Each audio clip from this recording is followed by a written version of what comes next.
Olá pessoal, tudo bem com vocês? Que alegria em estarmos aqui juntos mais uma vez. Desde já me apresento a vocês, eu me chamo Luíse, sou aqui da cidade de Santo Ângelo, do CRE8, do Polo Caridade do nosso estado, e me sinto muito feliz mais uma vez por esse convite, por essa oportunidade de estudar um pouquinho e compartilhar com vocês um tema que eu confesso que me deixa bastante feliz, que me faz muito sentido e que eu espero que possa ser bem refletido por nós nesses poucos minutos de fala e de conversa. E a temática que eu escolhi para a gente refletir um pouquinho na nossa vida hoje é vontade de viver. E eu começo pedindo para que nós possamos abrir os nossos corações, as nossas mentes, nos harmonizando e pensando mesmo na nossa vida. Cada um aí na sua. Como anda a nossa vivência? Como anda a nossa existência? Nós somos felizes? Ou será que muitas vezes parece que nós perdemos essa vontade de viver? Será que por vezes o desgosto pela vida se apodera? Ou será que não? Que nós somos felizes a todo o instante? Como anda a nossa vontade de viver? E para nós conversarmos um pouquinho mais sobre isso, eu, como alguém que é apaixonada pela evangelização espírita, pelas crianças, pela nossa juventude, trago para vocês uma história. Uma história curtinha, que faz a gente pensar um pouco em como anda essa nossa vontade de viver e a nossa vida. E essa história, ela é sobre uma árvore.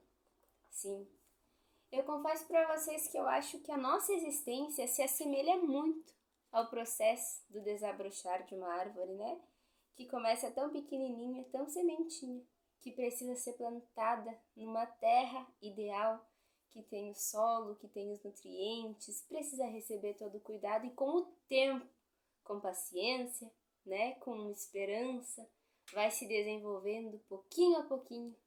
Por vezes os galhos caem, quebram, as folhas murcham, as flores desaparecem, mas no final ela se torna uma linda e grande árvore.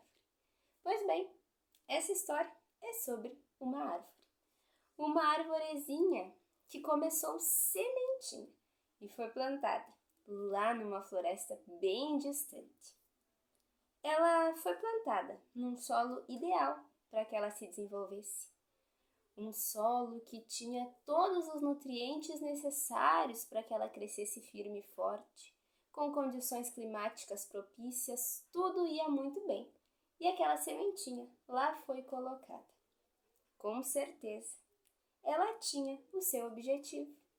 Ela tinha os motivos pelos quais ela foi colocada naquele lugar, com aquelas condições, naquele momento. Pois bem, e o tempo foi passando. Com a chuva, com o sol, com os bichos ao seu redor, com as outras árvores, ela foi crescendo. Pouco a pouco, foi se transformando um brotinho, foi dando as suas primeiras folhas, as suas primeiras flores, e lá estava ela. E ela ia crescendo, crescendo, crescendo, e se transformando cada vez mais numa árvore maior. Mas, ao longo de todo esse tempo de crescimento, aquela que começou sementinha e que agora já tinha se desenvolvido um pouco mais, já tinha crescido, ela tinha um grande objetivo. Ela queria crescer, crescer, crescer, germinar, brotar e dar muitos frutos. Era o sonho dela ser uma árvore frutífera que pudesse dar frutos para as pessoas, para as crianças se alimentarem. E ela passou todo aquele tempo em que ela crescia pensando isso, canalizando as suas energias para o dia em que ela enfim poderia dar frutos. E o tempo foi passando, passando e ela crescia. E ela crescia e novas sementes vinham e novas árvores cresciam ao seu redor e novas árvores davam frutos. E ela não dava frutos, mas ela estava crescendo. Alguns galhos caíam, algumas folhas se perdiam, mas ela continuava crescendo e mais. Agora já era uma árvore linda, que dava sombra, que servia de lugar para muitos animais morarem. Mas os frutos nunca vinham. E ela continuava, querendo cada vez mais e mais dar os seus frutos. Certa vez, muito intrigada com aqueles frutos que não apareciam, ela perguntou para sua mãe: Mamãe, eu já estou tão grande, tanto tempo já passou, tantas coisas já me aconteceram, mas eu nunca dou frutos. Quando vai chegar esse momento que eu espero há tantos anos? E a sua mãezinha, com toda a serenidade do mundo, tocou seus galhos e lhe disse: Minha querida, nós não somos árvores frutíferas. Você nunca dará frutos. Nós apenas damos sombra, damos folhas, mas não damos frutos a ninguém. A arvorezinha ouviu aquilo da sua mãe e lhe tocou uma tristeza lá do fundo do seu coração. Aquele objetivo que ela tinha passado tantos anos da sua vida mentalizando e esperando, nunca seria atingido. Era impossível, era algo distante da sua realidade, porque ela não era uma espécie de árvore que dá frutos. Aquilo machucou a arvorezinha e ela ficou triste, mas ela ficou muito triste, porque a vida toda ela tinha passado esperando um dia em que ela enfim daria frutos como as suas amigas. E agora ela ficava sabendo que aquele dia nunca ia chegar. Tanta energia que ela tinha canalizado, tanto fluido vital, esperando o dia de dar frutos. E aquilo não ia se concretizar. Pois bem, aquela arvorezinha foi ficando cada vez mais triste, mais triste, mais triste. Foi se fechando, foi murchando os seus galhos, as suas folhas. Os galhos foram se quebrando, ela foi ficando numa cor cada vez mais escura, mais triste. E o tempo passava e aquela arvorezinha cada vez mais murcha. Ia diminuindo de tamanho e daqui a pouco aquela árvore que antes era frondosa, agora já não era mais tanto assim. Agora já era pequenininha, já estava murcha, já estava caída e já aparentava tristeza, já aparentava desgosto. E mais, tinha perdido a vontade de viver. Mas o tempo foi passando e certo dia uma de suas amigas lhe disse: Dona Árvore, por que a senhora está tão triste? A senhora perdeu a sua beleza, o seu verde que antes enfeitava a nossa floresta. E eis que a Dona Árvore lhes contou o que havia acontecido. Mas as suas amigas tão bondosas disseram: Calma, Dona Árvore, tudo isso vai passar, não tem problema você não ser uma árvore frutífera. Naquele mesmo momento, veio um passarinho que vinha cantando, dizendo: Dona Árvore, por favor, a senhora tem que voltar a ser frondosa e bonita, porque olha só, com seus galhos assim caídos eu não tenho mais onde fazer a minha casinha.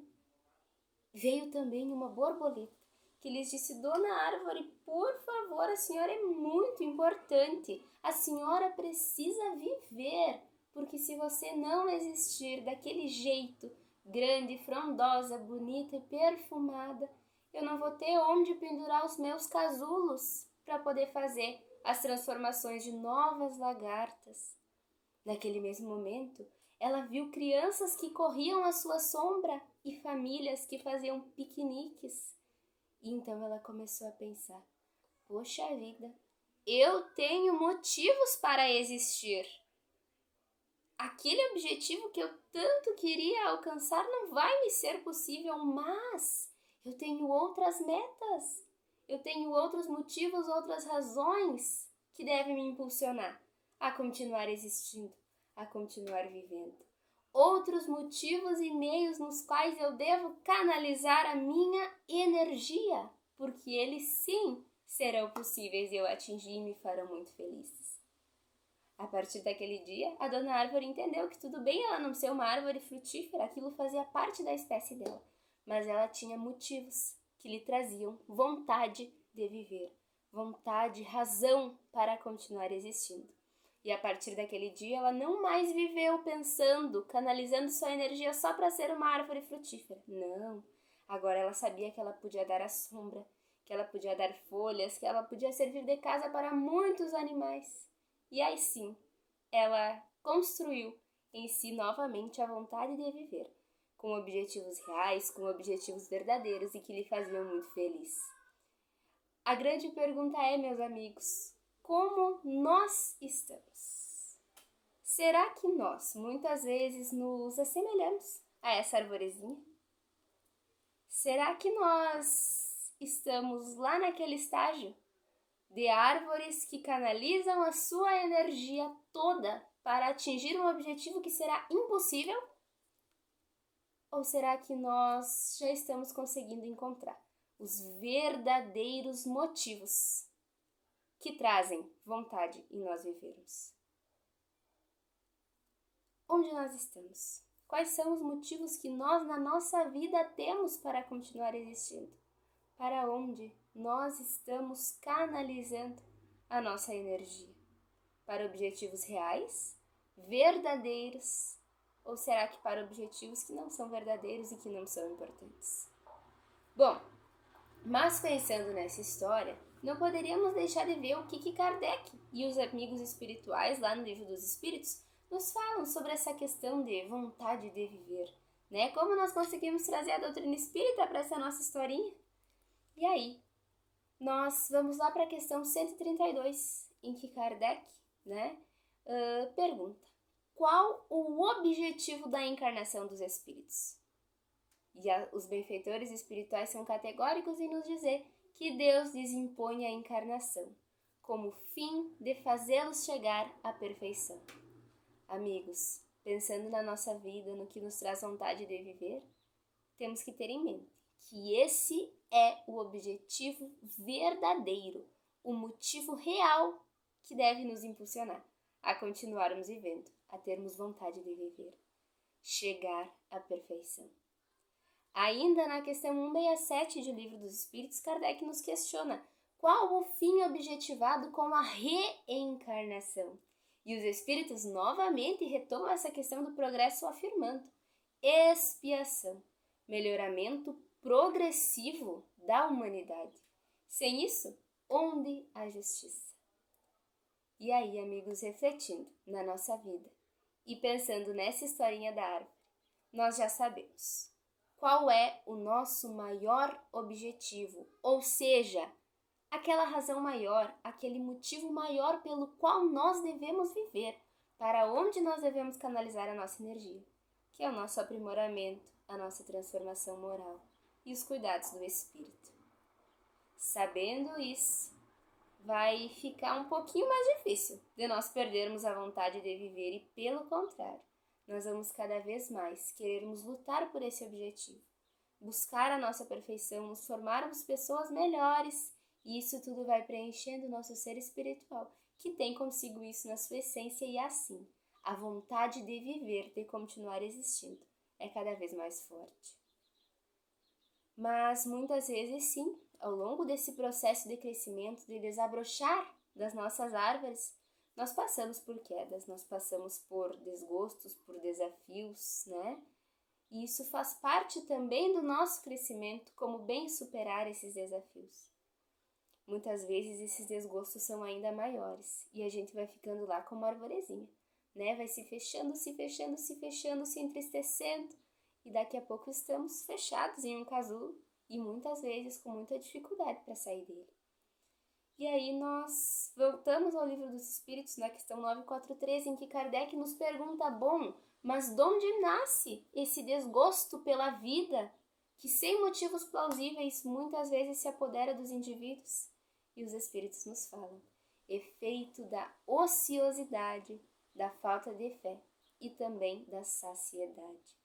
Para aqueles que usam das suas faculdades como fim útil, de acordo com as suas aptidões naturais, o trabalho nada tem de árido e a vida se escoa mais rapidamente. Ele lhe suporta as vicissitudes com tanto mais paciência e resignação, quanto obra como fito da felicidade mais sólida e mais durável que o espera. Meus amigos, e nessa vida material que é importante para o nosso crescimento, entretanto, que vivemos num materialismo exacerbado, é muito fácil que nos peguemos deslizando pela ociosidade, pela saciedade e falta de fé.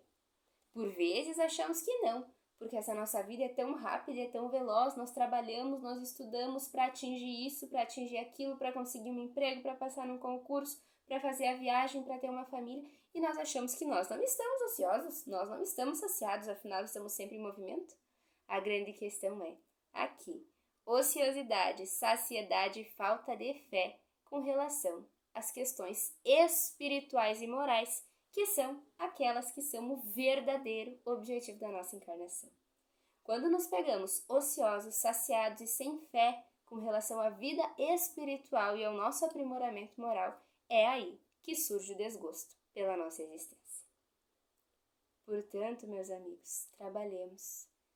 Toda ocupação útil é trabalho, também nos dizem os Espíritos lá no Livro dos Espíritos. Porque no momento em que nós trabalhamos pelo espiritual, pelo moral, pela nossa reforma íntima, pelo nosso progresso enquanto humanidade, enquanto espíritos imortais, dificilmente nós cairemos na saciedade, na ociosidade e na falta de fé. Estaremos cada vez mais impulsionados a continuarmos trabalhando e trabalhando pelo bem, pelo amor, pela caridade. E assim, atingindo o nosso objetivo de encarnação e de reencarnação, que é chegar à perfeição, o melhoramento progressivo da humanidade. E assim, o desgosto pela vida não se apodera, porque começamos a compreender que a vida é essa oportunidade gigantesca de trabalho, é essa oportunidade gigantesca de não nos mantermos ociosos e saciados, porque temos fé de que a vida verdadeira é a vida espiritual e essa é passageira. Essa é o nosso laboratório e é aqui que nós vamos então conquistando pouquinho a pouquinho dessa evolução espiritual. E aí, amigos, nós temos um instrumento valioso nas nossas mãos, que é a doutrina espírita, não é mesmo? Lá na questão 799, Kardec pergunta, bom, mas de que maneira o espiritismo contribui, então, para esse progresso que é o objetivo de todos nós? E a resposta dos espíritos é, destruindo o materialismo, que é uma das chagas da sociedade, ele faz os homens compreenderem onde está o seu verdadeiro interesse. A vida futura não estando mais velada pela dúvida, o homem compreenderá melhor que pode assegurar o futuro através do presente. Destruindo os preconceitos de seita, de casta e de cor, o Espiritismo ensina os homens a grande solidariedade que os deve unir como irmãos. Amigos, vivemos uma vida material e muitas vezes nos desgostamos dessa existência, porque caímos na ociosidade, na saciedade, na falta de fé com relação àquilo que nos é verdadeiro, que está na nossa essência enquanto espíritos imortais. Portanto, vivamos o material, mas compreendamos que o nosso verdadeiro objetivo possível, real, é a evolução espiritual. Não nos peguemos como a arvorezinha da história que canaliza a sua energia para objetivos que nunca serão atingidos, que não são verdadeiros e que não preenchem a sua essência. Mas sim trabalhemos para aquilo que nos é verdadeiro, porque é assim, trabalhando pelo nosso aprimoramento, que cada vez mais nós vamos amando a nossa existência e compreendendo o presente, que é a nossa vida. Vontade de viver. Esse é o convite. Cada dia mais construamos em nós, encontremos os motivos, as razões reais e verdadeiras para continuarmos existindo. Muitas vezes vamos ter sim desgostos, vamos ter frustrações, mas busquemos pouquinho a pouquinho superá-las e encontrar, nesses momentos sobretudo, aquilo que há de bom, aquilo que há de positivo e que é motivo para continuarmos existindo, porque olhando à nossa volta, nós temos milhares e milhares e milhares de razões para vivermos. Amigos, gratidão a todos. Sintam-se acolhidos e continuemos amando a nossa vida, amando a nossa existência independente de qualquer circunstância. Encontremos as razões que trazem vontade de viver, nunca nos esquecendo de que a maior razão e o motivo principal de todos é o nosso aprimoramento. Um beijo no coração de cada um de vocês e até a próxima.